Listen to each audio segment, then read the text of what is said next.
jalani perawatan di rumah sakit karena sekelnya ditembak polisi.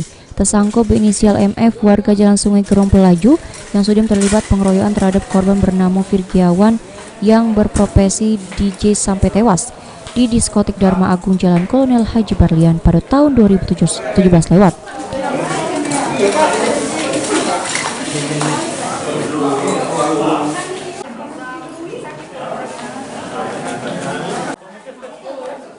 Tersangka Dewi yang sudah dicari polisi selama 2 tahun, sudah ditangkap oleh anggota Satreskrim Polresta Palembang pas berada di rumahnya, di mana jadi penangkapan tersangka nyobo melakukan perlawanan sehingga akhirnya sekelnya harus ditembak oleh polisi.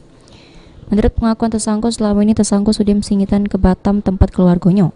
Pas kejadian tersangka mengaku sudah melok nuja korban sama ke 9 rewangnya yang masih belum tertangkap polisi. Di mana kejadian tersebut terjadi akibat sewaktu tersangka lagi asik joget di diskotik, lalu kena senggol oleh korban karena gawa emosi, laju terjadi cekcok mulut.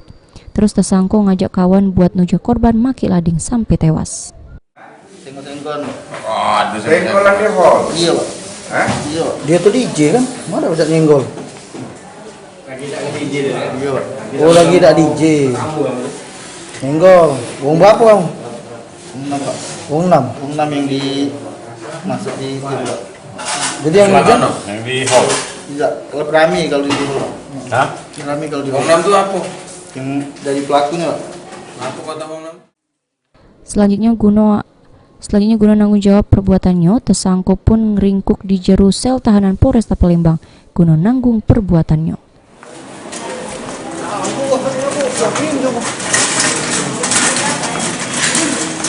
Abi Miriwanto, Paul TV. Itu selfie.